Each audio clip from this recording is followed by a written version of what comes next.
Boa noite. Para aqueles que não me conhecem, meu nome é Camilo Belchior. Eu sou designer estratégico e editor da publicação Ideia Design. Ideia é uma publicação dedicada ao universo do design, arquitetura, artes e disciplinas afins. Este ano, Ideia completa 8 anos. 8 anos dedicados à busca, à construção e à pesquisa de materiais, tanto com conteúdo quanto com valor estético. Hoje estamos lançando o volume 5, que está cheio de novidades. A primeira é o site que foi completamente remodelado. Todo pensado na usabilidade para facilitar e proporcionar prazer a quem navega. Desenvolvemos também uma revista digital. A proposta da revista digital é oferecer ao usuário a mesma experiência, ou uma experiência muito próxima àquela que as pessoas têm ao utilizarem uma revista física. E criamos um aplicativo. A proposta desse aplicativo é possibilitar às pessoas, aos leitores da Ideia Design, que levem a revista nos seus bolsos. Somos a primeira publicação brasileira no formato Magazine Book. Criei essa terminologia em 2018 para definir uma publicação híbrida, ou seja, um misto de livro e revista. A temática deste ano é Afro-Brasilidade no Design. Estamos trabalhando nesse tema desde dezembro do ano passado, reunindo material, entrevistas e artigos de profissionais e especialistas no assunto.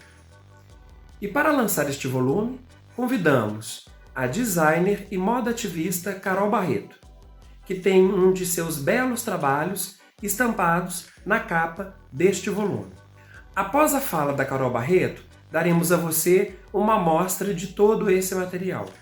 Então, vamos lá? Vamos ouvir Carol Barreto.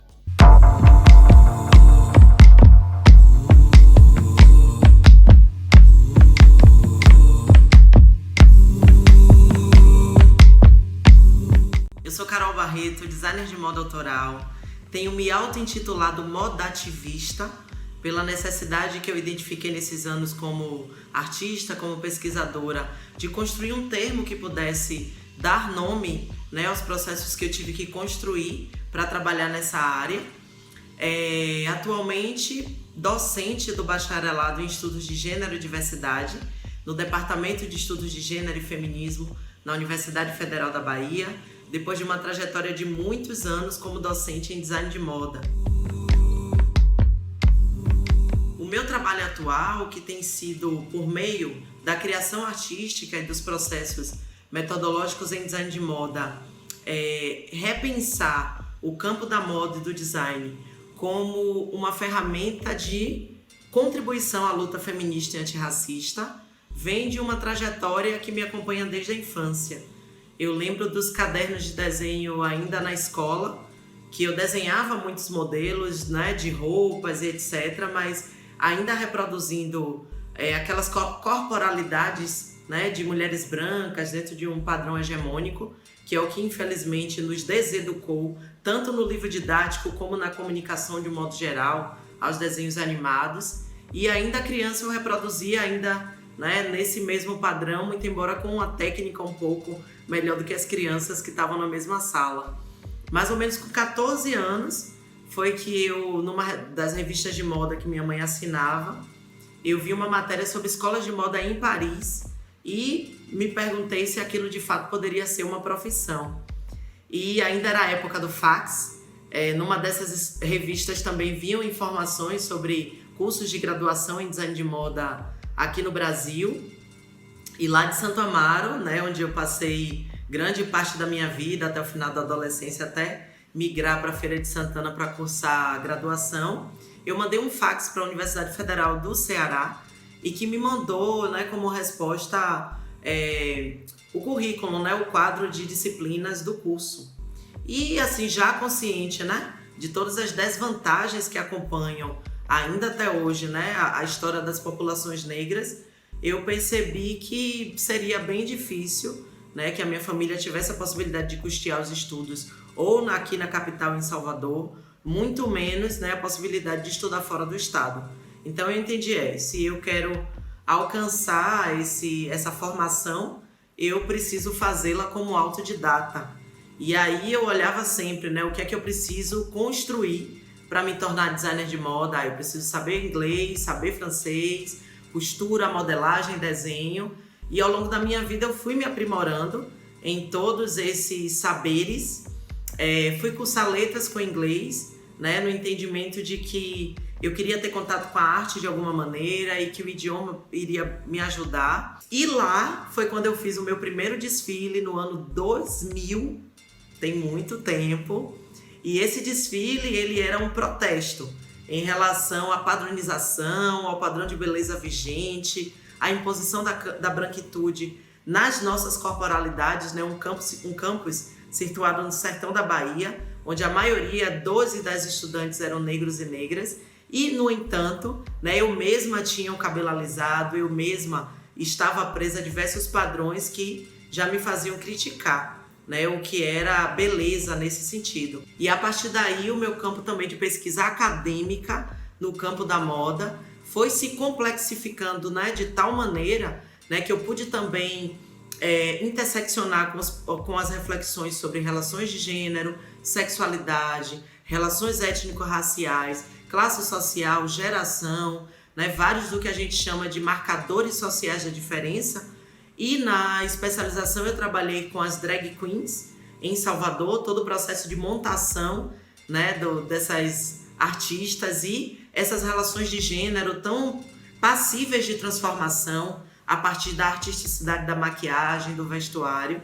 E no mestrado eu vou para uma etnografia com as mulheres da ATRAS, que é a Associação das Travestis de Salvador, né? E formada em letras, sem experiência em antropologia, eu fiz, na verdade, um trabalho artístico que registra o meu tempo de diálogo com elas, né? E é aí que, de fato, né, eu passo a compreender, a partir de um olhar de uma alteridade radical, sou mulher cisgênero, né, dessa existência de mulheres trans e negras e profissionais do sexo, né, num campo de subalternidade que cada vez mais foi mexendo comigo.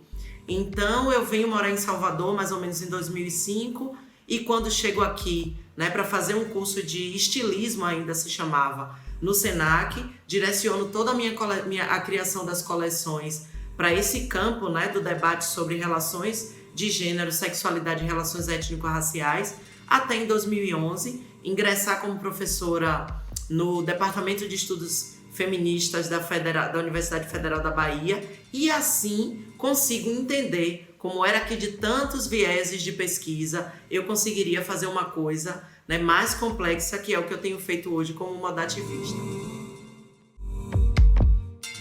Então, como modativista, né, esse termo que eu tenho conceituado na tese de doutorado, eu tenho pensado como produzir imagens de moda que sejam respeitáveis à minha ancestralidade, pensando que não é suficiente apenas que a imagem final, ou seja, a fotografia, o fashion film ou qualquer outro produto audiovisual, tenha a presença e o protagonismo de pessoas negras, mas que especialmente os processos que compõem a produção dessas imagens sejam respeitáveis, né? Tal e qual foram os processos de construção coletiva, né, de uma história, de uma memória, né, a partir do entendimento da população negra no Brasil, de que o processo escravocrata, ele inicialmente desconstitui a nossa noção de família, né, a nossa noção de humanidade, a nossa, enfim, toda a construção de cultura, de beleza, né, toda a complexidade das nossas civilizações nos países de origem, né, pensando que o continente africano é enorme, né, que são diversas nações que tiveram suas pessoas sequestradas para esse trabalho escravizado. Então eu fui construindo um aprimoramento como pesquisadora acadêmica, para que eu pudesse me instrumentalizar para olhar a minha realidade social, a minha história e reivindicar por uma produção de memória que fosse mais respeitável a minha origem e a minha ancestralidade, de maneira a entender que também a produção intelectual não era feita só nos livros. E esse meu incômodo, ele nasce, e na verdade ele não nasce, ele se complexifica depois de mais ou menos, 8 anos como docente em design de moda, e eu era professora de História da Moda, de História da Arte, Teoria da Moda, Planejamento de Coleção, ou seja, tudo aquilo que ajudava a construção da imagem de moda. No entanto, nos livros didáticos, tanto nos livros didáticos que me acompanharam na minha formação como um todo, mas especialmente, né, os livros disponíveis para a formação da pessoa que vai atuar como designer de moda, a expressão da branquitude e o modus vivendi, especialmente da população branca europeia, era o que nos servia de exemplo. Então aquele incômodo ressoava em mim, tanto como artista, né, porque como eu poderia construir repertório cultural para ser uma designer de moda competente, se toda a cultura que era expressada naqueles livros e que servia também para a minha formação não tinha nada a ver com a minha origem, não tinha nada a ver especialmente com a brasilidade, né? Nós somos resultado de uma colonização violenta, genocida, né? E que, além de genocida, também é etnocida, ou seja, todos os resultados de cultura, de sociedade, de gastronomia, enfim, foram completamente apagados. Eu tenho questionado muito como o meu trabalho e de outras pessoas que trabalham na área das visualidades que interpõem-se à aparência, né? O design de moda, a cosmética, o penteado, a maquiagem, o design de acessórios, né? Eu escolhi aqui estar com um colar de uma comunidade indígena de Manaus, né? Com um acessório que traz um búzio que faz referência à minha religião de matriz africana. Então, para a gente, especialmente para a população negra, pouco foi dada a oportunidade de escolha ativa, né? A gente passa por isso com o alisamento dos nossos cabelos, a gente passa por isso sem a possibilidade de construir uma maquiagem com tons e produtos que sejam respeitáveis às características da nossa pele, né? A gente tem essa experiência de exclusão do campo da moda, inicialmente no momento que a gente vai se vestir, e que aquela tabela antropométrica que define o P, o M ou o G não nos dão a condição de acomodar as nossas curvas, os nossos quadris, né? E esse imperativo da branquitude, que também está colado com o imperativo da magreza, né? Porque raça, sexualidade e gênero são aspectos indissociáveis na nossa cultura, fazem com que a gente nos entenda como corpos dissonantes e, consequentemente, como subjetividades que precisam se adequar. Então, a moda tem uma imensa possibilidade de contribuição para elaborar uma variedade de expressões de beleza, de autoridade, né? O que a gente discute muito no campo do pensamento intelectual de mulheres negras, que uma coisa que nos afeta muito, que foi a histórica definição de imagens de subalternidade ou de inferioridade, né? Imagem de subalternidade, traduzindo um pouco a palavra, né? Como uma imagem de inferioridade, e as imagens de autoridade como imagens de intelectualidade, né? Então, além disso, na minha experiência corpórea, vivente, eu tive que lidar com o questionamento da minha competência intelectual, da minha competência como artista, né? Da minha possibilidade de ingresso no campus onde eu sou professora, concursada numa universidade federal, e que o segurança, pessoa negra como eu, não consegue entender a minha corporalidade como a corporalidade de uma professora, né? E assim eu tive, por exemplo, durante um semestre inteiro, muita dificuldade para estacionar o meu carro no estacionamento reservado a professoras e professores. Então, o resultado dessa mazela histórica, ela nos afeta de tal maneira que eu preciso pensar sobre racismo todos os dias, porque as experiências se renovam, porque os modos de exclusão, né, e de sofisticação do racismo do racismo material, do racismo institucional, do racismo religioso, me afetam o tempo inteiro.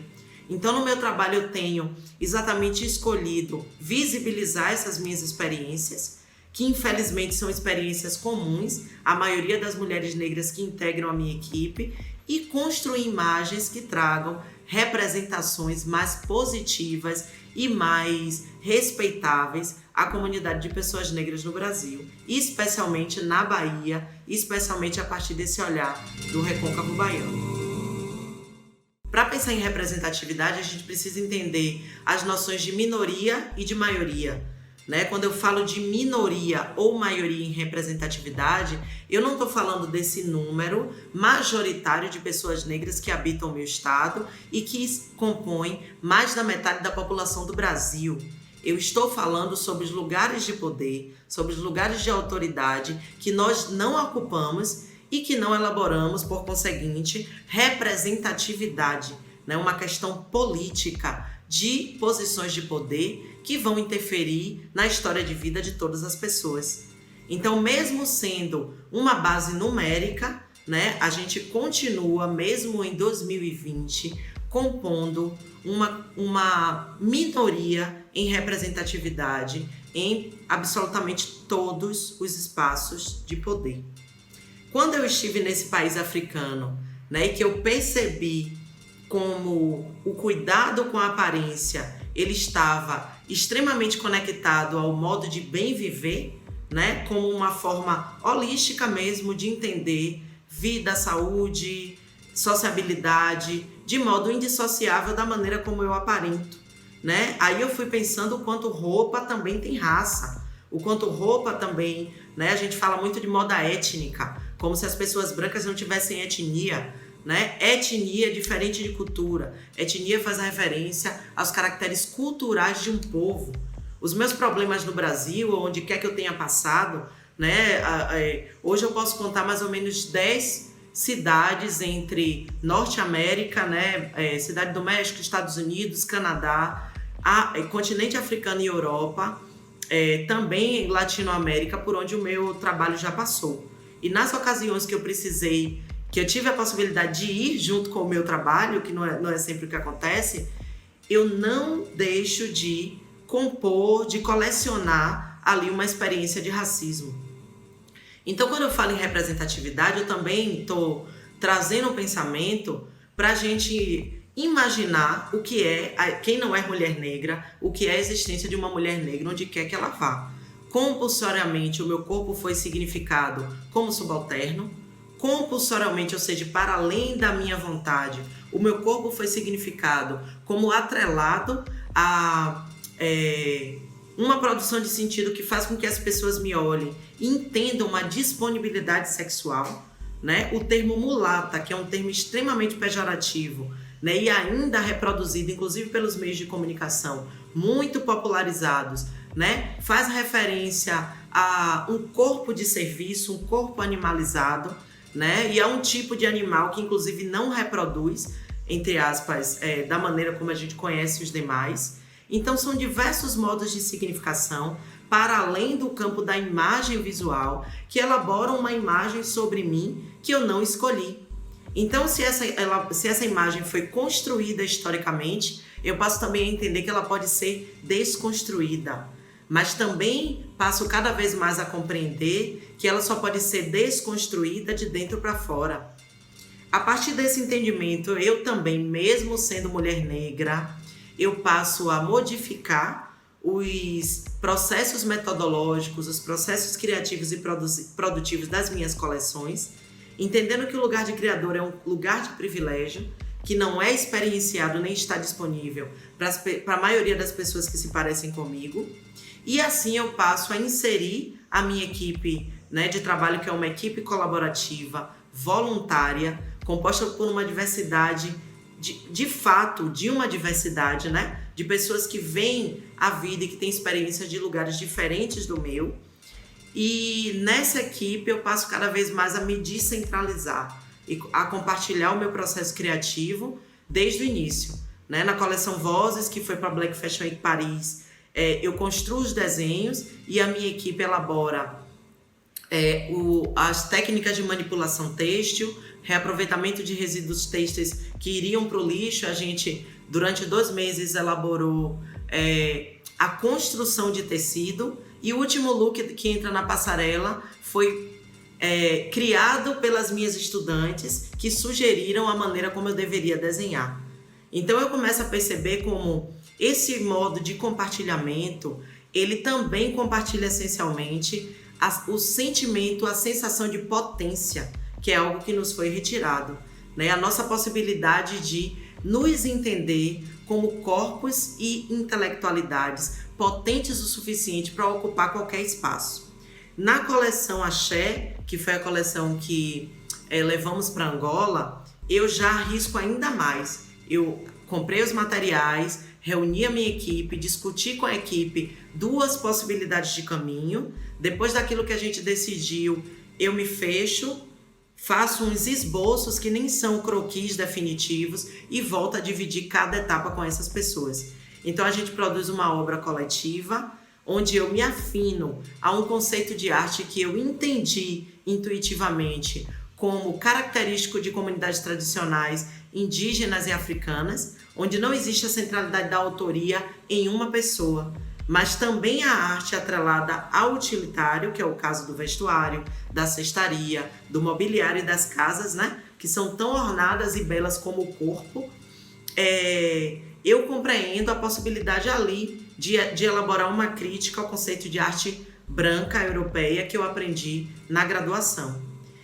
E, especialmente, a necessidade de, a partir dessa postura ético-estética, ético-política, compreender para o meu trabalho e compartilhar essa experiência como eu estou fazendo aqui, de que a gente só consegue modificar as estruturas de dentro, né? Se as pessoas de origem não branca e hegemônica não estiverem dentro dos espaços de decisão, dentro das estruturas dos meios de comunicação e inseridas nos processos de fazer, e não só como modelos, não apenas como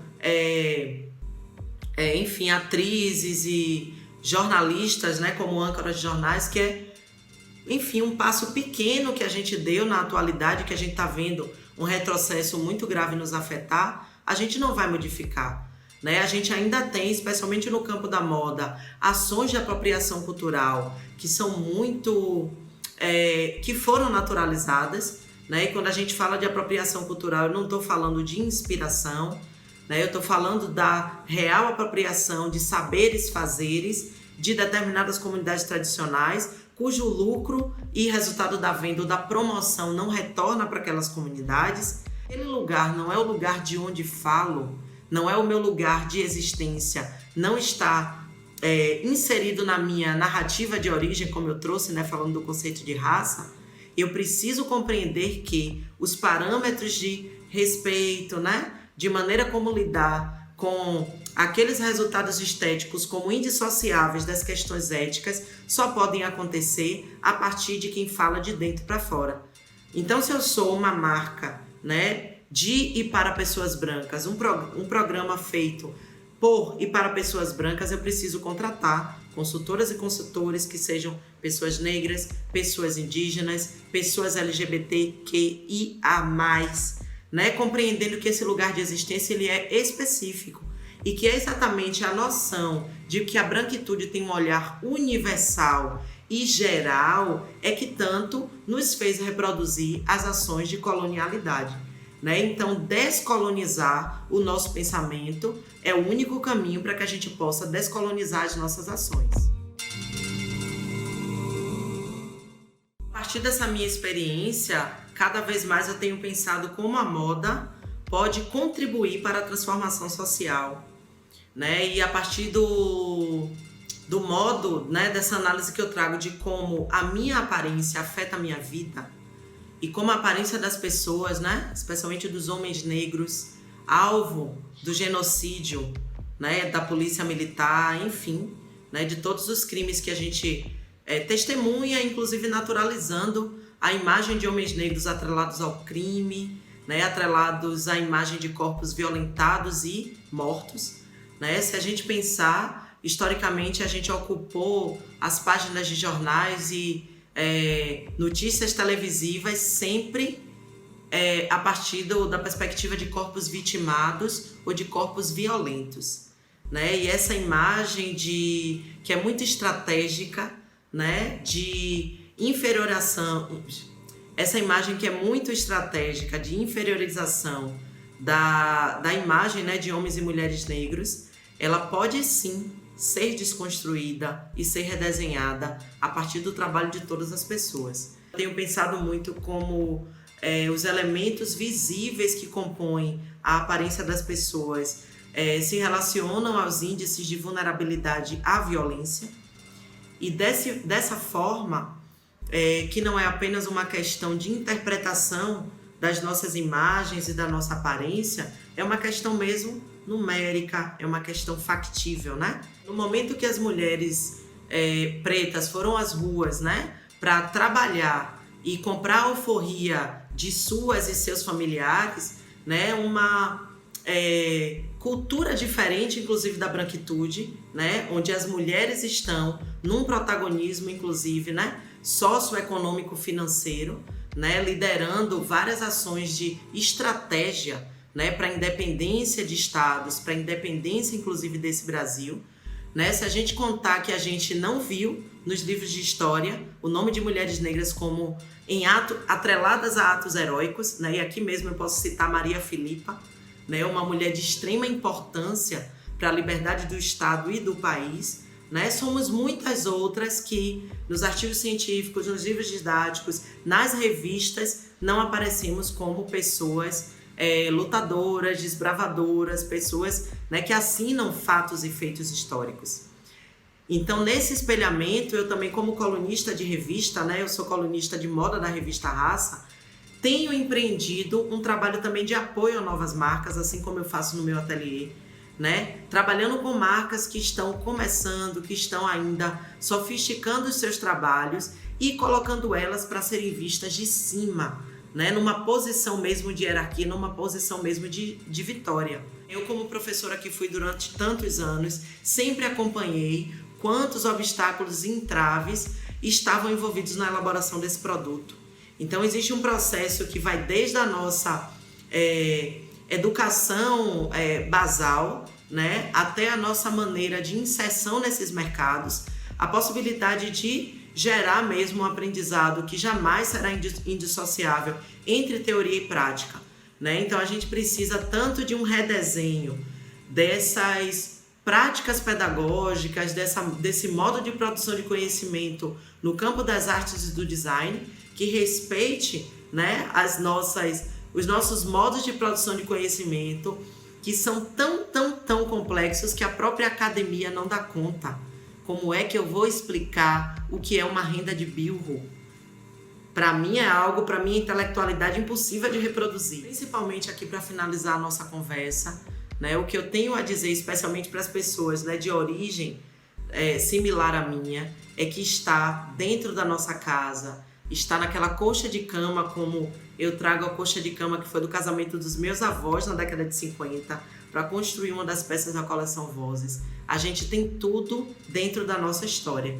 Então, entendendo que a gente tem e que a gente precisa transformar isso em produção de conhecimento científico, em narrativas públicas, né, é que a necessidade da nossa ação coletiva, né, do nosso entendimento como comunidade no sentido amplo da palavra, é que vai nos ajudar a transformar. Então, o campo da moda fora do entendimento da moda comercial, mas como um espaço de produção de memória, preservação e redesenho de história, né? Eu tenho compreendido, tenho escrito, refletido e colocado em prática como um locus mesmo de constituição de uma maneira também de bem viver, né? De uma forma de relação comigo, com a minha história, com a minha família, com a minha comunidade e a minha ancestralidade, diferente daquilo tudo que eu desaprendi ao longo da minha história de vida.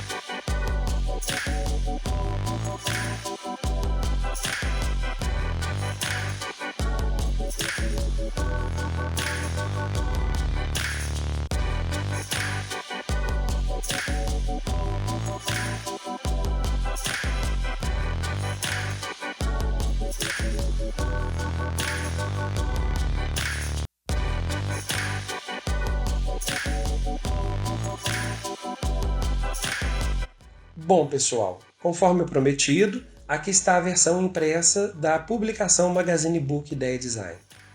A belíssima capa com o trabalho da Carol Barreto.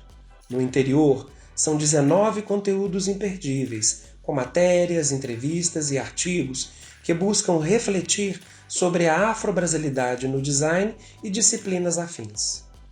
Só para dar um gostinho a vocês, temos a matéria As Dinâmicas Espaciais e a Estrutura Histórica do Racismo na Arquitetura Brasileira, que apresenta o ponto de vista de profissionais como a arquiteta, ativista e colunista Stephanie Ribeiro, a fundadora do projeto Arquitetas Negras, Gabriela Matos, entre outros nomes expressivos da causa negra. Uma super entrevista com o inspirador de vários movimentos negros e criador da iconografia do Partido dos Panteras Negras, o designer Emory Douglas. Em artigos, posso citar um excelente texto da pesquisadora Kellen Silva. Todo este material foi preparado com muito cuidado e profissionalismo por uma equipe de profissionais que integram a estrutura editorial da Ideia Design. Portanto, agradeço a todos vocês que participaram conosco deste momento especial. Agradeço a participação da Carol Barreto, que nos trouxe uma excelente contribuição nesta noite. E não poderia deixar de agradecer aqueles que tornaram tudo isso possível, nossos patrocinadores, Grupo Loja Elétrica e Templos. Não deixem de nos seguir no Instagram. Em breve teremos mais novidades. Boa noite.